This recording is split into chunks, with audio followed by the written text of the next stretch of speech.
আজকে আপনাদেরকে দেখাবো, এটা আমাদের দেশি ভাষায় বলে কলার বলি। কলার বলি রান্না করব। আমি প্রথমে কলার বলিটা নিলাম এবং এভাবে ছোট করে টুকরো করে কেটে নিছি। ছোট ছোট আলুর ভাজির মতো করে এগুলো কেটে নিছি। এখন এগুলো আমরা রান্না করে দেখাবো।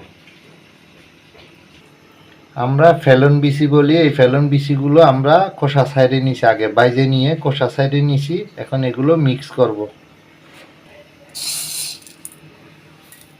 কলার বলির সাথে মিক্স করলাম।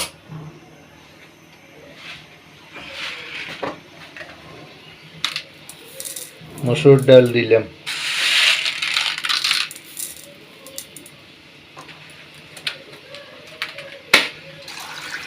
এগুলো এখন আমরা ধুয়ে নেব, ভালো করে পানি দিয়ে ধুয়ে নেব। 2 থেকে 3 দিয়ে 3 বার ধুয়ে পরিষ্কার করে নেব।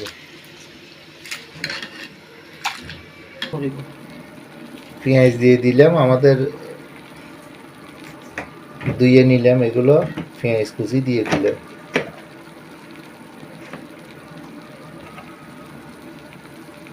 আদা বাটা দিয়ে দিলাম, রসুন বাটা দিয়ে দিলাম।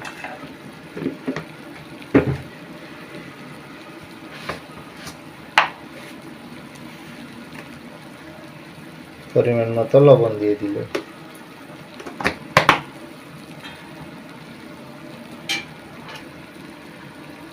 হলুদের গুঁড়ো দিয়ে দিলাম।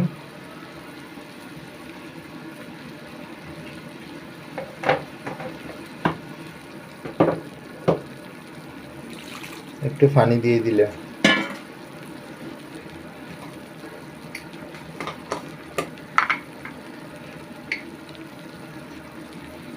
জিরা ধনিয়ার গুঁড়ো দিয়ে দিলাম।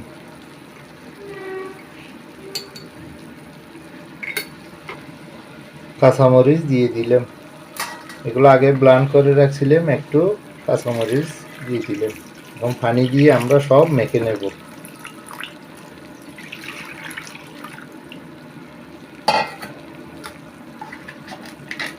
অনেকক্ষণ ধরে ফুটাইতে হবে। একটা টমেটো দিয়ে দিলাম।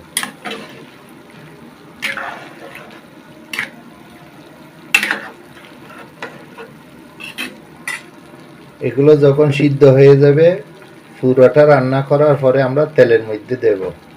আমাদের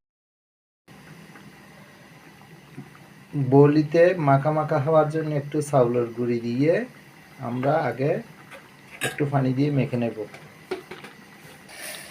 একটু চাউলের গুঁড়োতে গরম পানি দিয়ে আমরা আগে মেখে নিচ্ছি। এটা আলিও বলে, চট্টগ্রামের ভাষায় বলিও বলে। এই যে বলিগুলো মাখা মাখা হয়ে গেছে, আমাদের ফুটে গেছে বলি। এখন চাউলের গুঁড়োগুলো মিক্স করে দিলাম। বন্ধুরা, আপনাদের অনেক সময় নষ্ট করতেছি, তার জন্য আমরা দুঃখিত। এই যে আমি চাউলের গুঁড়োগুলো মিক্স করে দিলাম।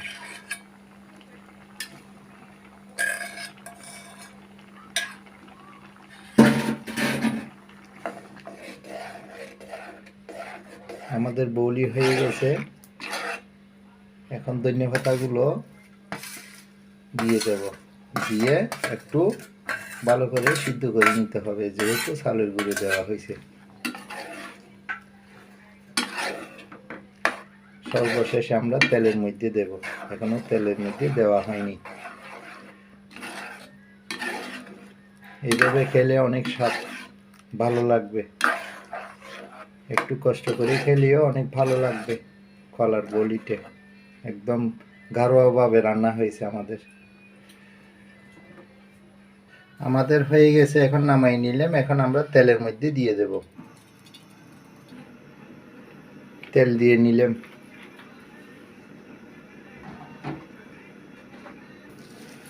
পাঁচফোড়ন দিয়ে নিলাম। পাঁচফোড়ন দিয়ে খেলে এগুলো অনেক সেন্ট হয় এবং খেতেও ভালো লাগে।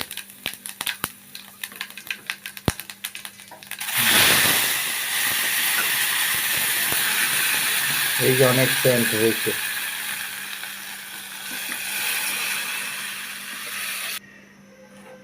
হ্যাঁ, আমাদের আলি হয়ে গেছে।